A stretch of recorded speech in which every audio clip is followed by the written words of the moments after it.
안녕하세요. 승리한 상가족 여러분. 오늘 에베소서 5장 22절에서 6장 24절까지 에베소서의 마지막까지 살펴보는 위크스터디 네 번째 시간입니다. 승리한 삶의 말씀 중심 예배 중심의 성경 전문 교사를 양성하기 위해서 만들어진 성경 공부 교재입니다. 승리한 삶은 2017년 7월 에베소서 말씀을 함께 묵상하고 있습니다.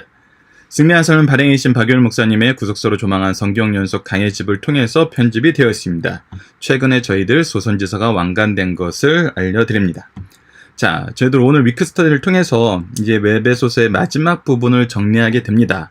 저희들이 앞부분에서 분명하게 나타나는 것은 무엇이냐면 우리에게 하나님의 은혜, 이 은혜의 역사가 바로 구속사입니다. 구속사에 대한 찬미로 시작하는데 이 찬미가 어떻게 드러나냐면 하나님께서 계획하시고 예수님께서 완성하시고 성령님께서 이것을 우리에게 은혜로서 적용시켜 줍니다.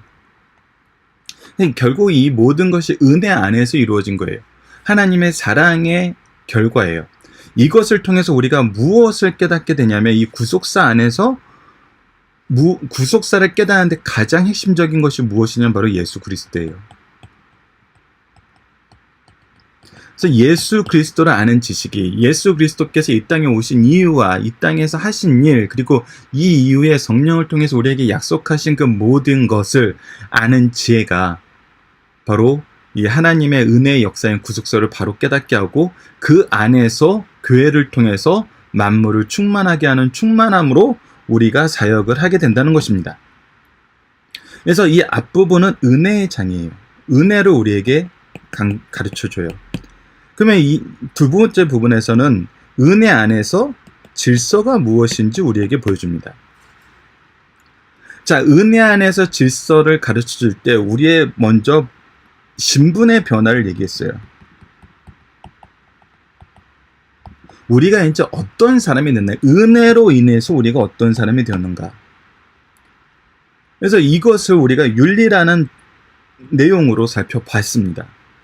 이 윤리라는 것은 하나님과의 관계 속에서 형성되는 거예요. 하나님께서 우리에게 주신 거예요. 그래서 하나님과의 관계와 성도와의 관계가 어떻게 연결되는지를 우리에게 보여줍니다. 그래서 이것은 은혜의 질서이면서 은혜는 질서 안에서 형성되는 것을 우리가 볼 수 있습니다. 무분별하게 되지 않아요. 상황에 따라서 이렇게 막 가변적으로 흘러가지 않아요. 절대적인 기준이 있어요. 그 절대적인 기준이 있어요. 그것이 대표적인 것이 뭐였냐면 긍휼함이었습니다. 즉 사랑이었어요. 사랑이 긍휼함으로 나타난다는 것은 바로 이 안에 용서가 있다는 겁니다. 그래서 이 세 신분이 우리에게 가장 강조해서 얘기해 주는 것은 무엇이냐면 우리가 이 세 신분, 세 사람을 입을 수 없는 상황이었는데 하나님의 은혜로, 하나님의 사랑으로, 하나님의 용서하심으로, 오래 참으심으로, 사랑이 많으심으로 우리가 이렇게 됐다는 거예요.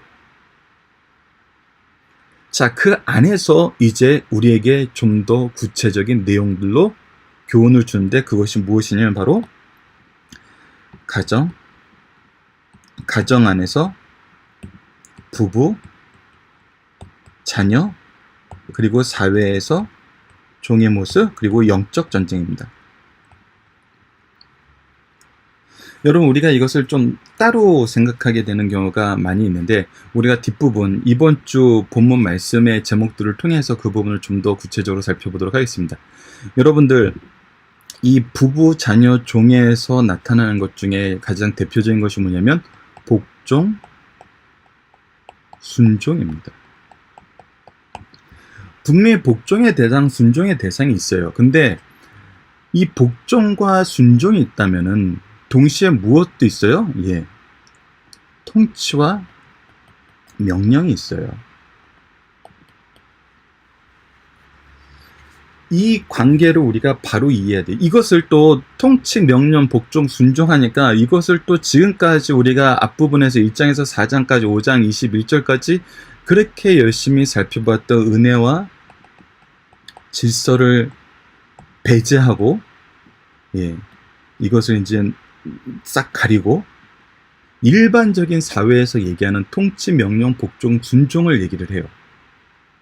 근데 여러분, 분명히 우리가 알아야 되는 것은 무엇이냐면 세상의 방법과 다른 것을 분명히 가르쳐주고 있어요. 새 사람의 모습을 가르쳐주고 옛사람과 다른 것이 무엇인지 가르쳐주고 있어요. 세상에 실패했던 내용을 하나님의 방법으로 어떻게 성취하는지를 가르쳐주고 있어요. 그렇다면 이것이 일반적으로 우리가 얘기하는 통치, 명령, 복종, 순종이 아님을 알아요. 우리가 계속적으로 강조하는 것이 뭐였냐면 하나님을 중심으로 성도와의 관계였어요. 우리는 하나님께서 주신 일방적인 은혜로 일방적인 관계예요.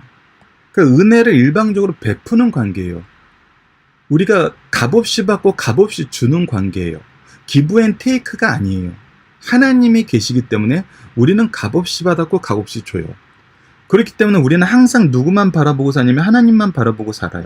우리가 통치한다, 명령한다는 것은 무엇이에요? 하나님이 주신 것으로 하나님이 우리에게 주셨던 그 방법대로 하는 거예요.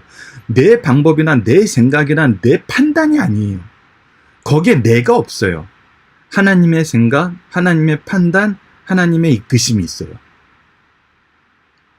그래서 이 통치의 모습은 우리에게 왕의 모습을 설명하고 있는데, 이 왕의 모습에서 가장 우리가 잘 보는 것은 다윗의 모습입니다. 다윗은 자신을 왕으로 하나님이 세우시고 하나님의 통치의 대행자라고 생각하지 자기가 이 나라를 다스린다고 생각하지 않았어요. 그리고 이 왕의 모습이란 건 하나님의 의를 드러내는 모습입니다. 오직 하나님의 의를 위해서 실천하는 사람이에요.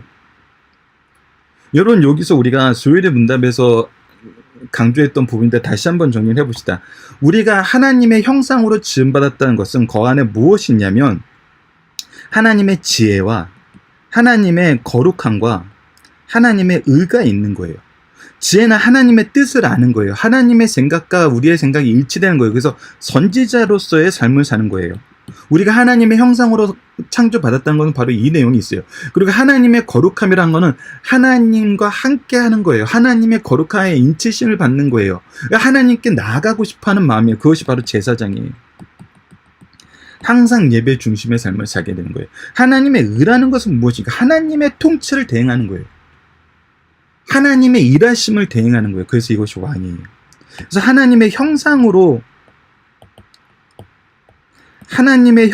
우리가 지음받았던 건 바로 하나님의 지혜와 거룩함과 의로 우리가 이 세상을 통치할 수 있도록 하나님께서 이것을 주셨다는 거예요. 즉 선지자, 제사장, 왕의 직분을 주셨다는 거예요. 그래서 우리의 통치의 모습에는 이것이 드러나요. 하나님의 지혜와 거룩함과 의가 드러나요. 통치자들이 반드시 생각해야 되는 것이 이거예요. 그래서 우리는 누구의 대행이에요? 누구의 대변인이에요? 하나님의 대변인이라는 거예요. 그리고 복종하는 자는 뭐에 복종해요? 하나님의 형상으로 온 것이, 이 하나님의 형상이란 것은 우리가 이 단어를 고대사에서 어떻게 썼냐면 왕이 자기의 통치의 대행인을 어느 지역에 보낼 때 그 왕의 형상으로 만든 그 인장을 보냈다는 거예요. 그러니까 하나님의 대리인, 하나님의 대변인, 대리인도 안 돼. 대리인은 뭔가 대신해서 일을 처리하고 와서 보고하는 거지만 대변인은 하나님이 하란 대로 하는 거예요. 그래서 우리는 하나님의 대변인이에요. 그래서 하나님의 대변인으로 알고 이 사람을 통해서 얘기하는 것이 하나님의 말씀인 걸 알고 믿고 따르는 게 바로 복종이고 순종이에요. 지금 누구에 대한 순종이에요? 하나님에 대한 순종이에요. 이것이 분명해요. 이것이 세상과 다른 방법이에요. 우리가 이 말씀을 적용할 때 세상과 같은 통치의 그런 형태, 모습, 내용, 그리고 세상에서 내가 기꺼이 복종할 수 있는 어떤 것을 주었을 때 내가 순종한다라는 어떤 조건적인 부분, 이것이 지금 전부 없어요. 왜? 이 모든 것을 채우고 형성하는 분이 하나님이기 때문에. 우리는 하나님의 대변인으로서 행동하는 거고 복종하는 사람들도 하나님께 복종하는 거예요. 우리는 그 안에서 하나됨을 이룰 뿐이에요. 오직 그리스도께서 머리가 되는 하나됨이에요. 그것이 바로 가정과 교회예요. 그 모습이 바로 부부와 자녀 사이에서 나타나고 일반적인 사회의 질서 안에서 나타난다는 거예요. 자, 여기에서 우리가 중요한 부분을 보입니다. 가정과 교회가 이 제도 안에 있고 종의 부분이 이 제도 안에서 무슨 역할을 하냐면 세상과의 연결점 역할을 해요. 세상과의 연결점 역할을 해요. 그래서 우리가 교회 안에 질서가 있고 가정 안에 질서가 있고 이 질서가 어디로 확대되는 것을 분명히 보여주냐면 세상으로 확대되는 것을 보여줘요. 왜? 우리는 이 질서를 가르치고 이 질서 안에서 사는 사람이고 이 질서가 그리스도의 복음 안에서 무엇인지를 가르쳐주는 것이 우리의 사명이거든요. 그래서 우리는 교회의 확장을 가져와요. 하나님 나라의 확장을 가져와요. 이것은 오직 예수 그리스도의 복음을 통해서예요. 근데 이것을 이룰 때 우리에게 많은 시련과 많은 어려움이 있어요. 사실 이 많은 시련과 많은 어려움은 이미 우리가 죄악으로 많은 문제를 가지고 있는 교회와 가정에서도 여전히 있는 문제예요.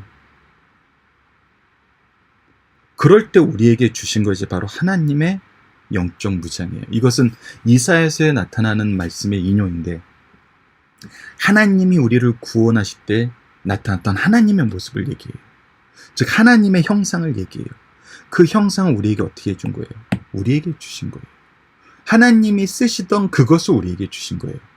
이것은 무엇을 우리에게 보여줘요? 반드시 승리한다는 확신을 우리에게 보여줘요.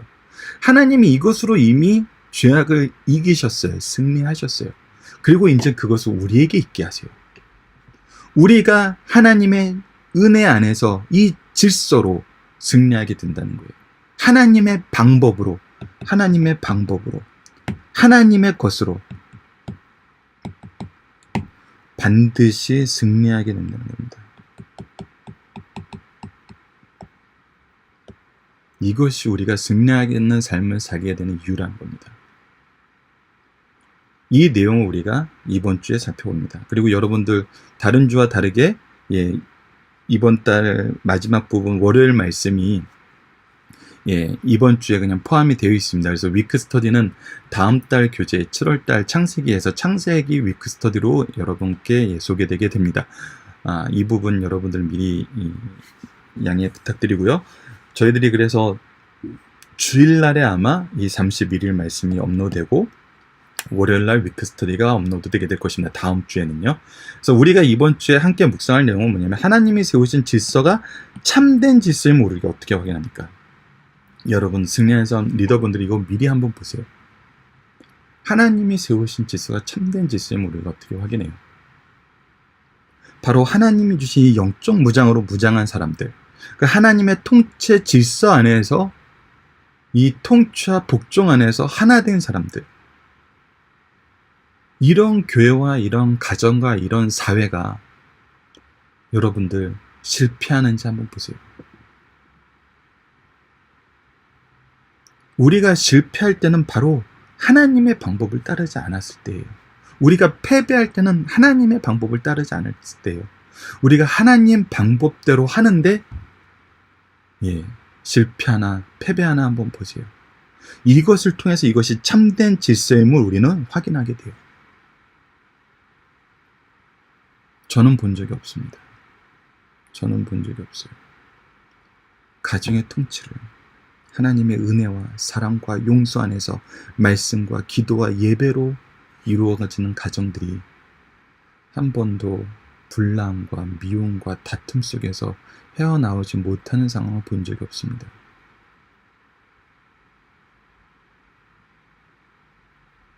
우리는 이것을 확인하고 이것을 보여주는 은혜의 게시판이 되어야 됩니다. 이번 한 주, 다음 주 월요일까지 여러분들 이 내용을 한번 묵상하시고 이 내용이 확실한 증거가 되시는 승리한 삶 가족 여러분들 되었으면 합니다. 이것으로 위크 스터디를 마치도록 하겠습니다. 감사합니다.